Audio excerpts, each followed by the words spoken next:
भाइयों नमस्कार। आज के सीधा कटाक्ष में विषय रखा है कुछ धार्मिक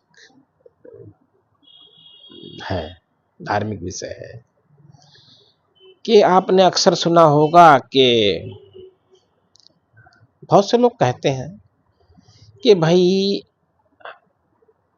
अगर प्रभु के दर्शन हो जाएं या कर आए वहां जाकर या कहीं भी अपने अपने जो भी हमारे देव स्थान है तो हमारा लोक परलोक सब सुधर जाएगा।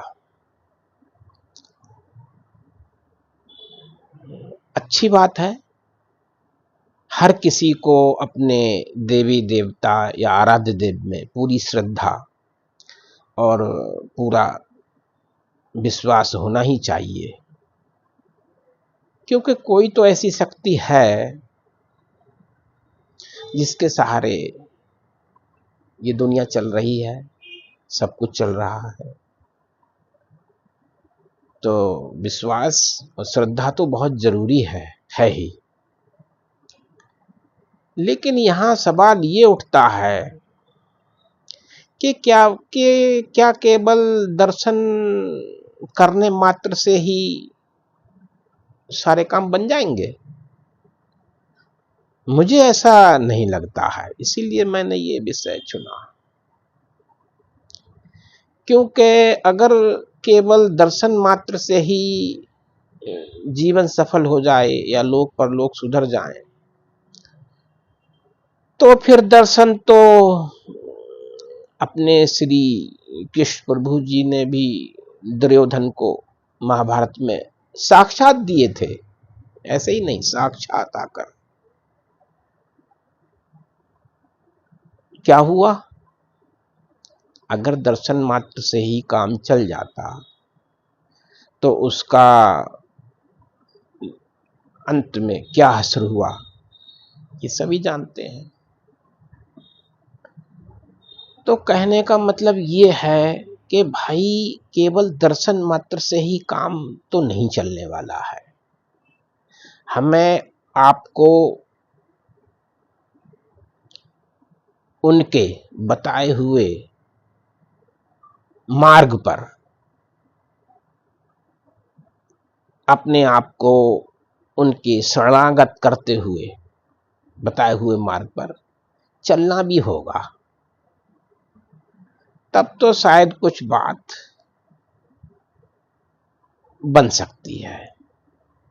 लेकिन आप केवल यही सोचो कि हम धूप अगरबत्ती लगा के और दर्शन मात्र करके या फूल प्रसाद चढ़ावा देकर दूर दूर जाकर या पास पास में कहीं भी जहां अपने प्राचीन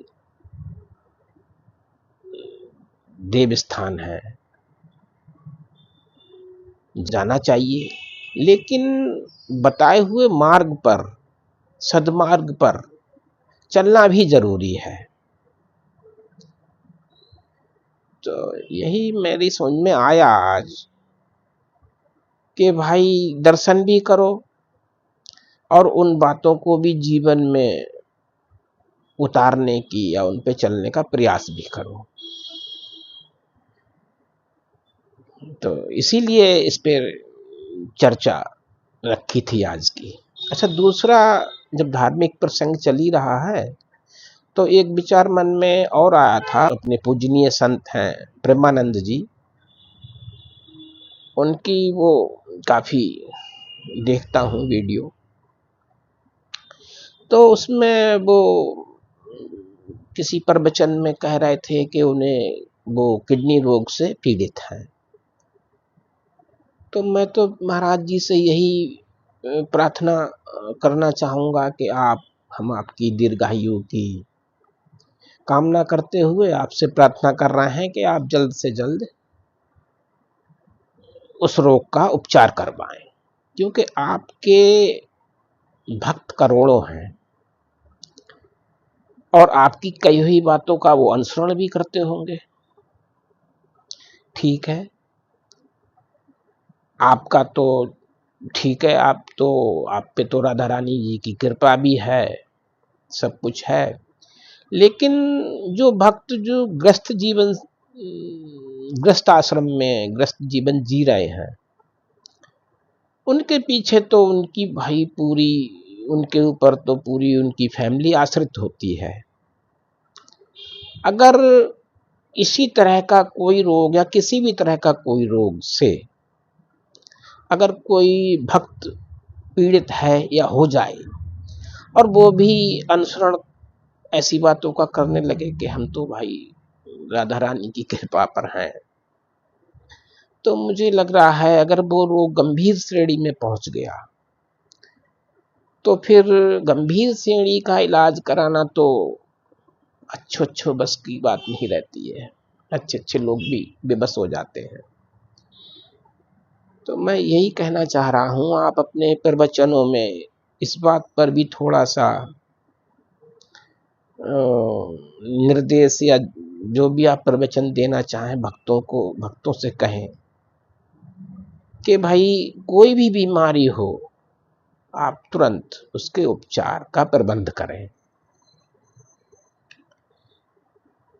क्योंकि आप क्या सभी जानते हैं कि हर इंसान के खान पान में कितना अंतर है। हम क्या खा रहे हैं, वो क्या खा रहे हैं, उसका भी शरीर पर, बीमारियों पर पूरा प्रभाव पड़ता है। उसी तरह से हर इंसान की रोग की जो लड़ने की क्षमता है, प्रतिरोधक क्षमता, वो भी अलग होती है। अब मान लीजिए एक व्यक्ति साधारण जल से काम चला रहा है, खान पान तो उसका सादा है ही, और दूसरा व्यक्ति कोई अच्छे से अच्छा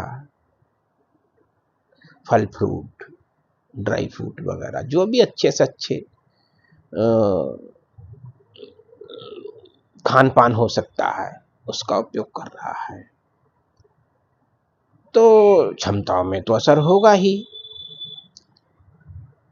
तो यही मैंने कहा कि भाई निवेदन करूं, प्रार्थना करूं कि भाई आप सभी जानते हैं, देखो क्या मतलब जो भी आपके अनुयायी हैं, अब आप खुद समझो कि अगर एक व्यक्ति साधारण जल से काम चला रहा है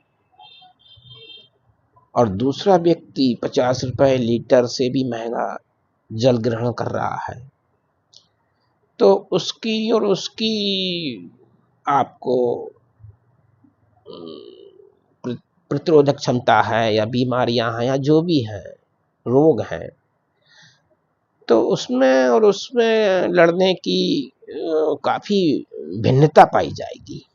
मैं तो यही अनुरोध करूंगा कि रोग के मामले में कोई किसी का अनुसरण ना करे और रोग होने पर तुरंत उपचार की दिशा में कदम बढ़ाए।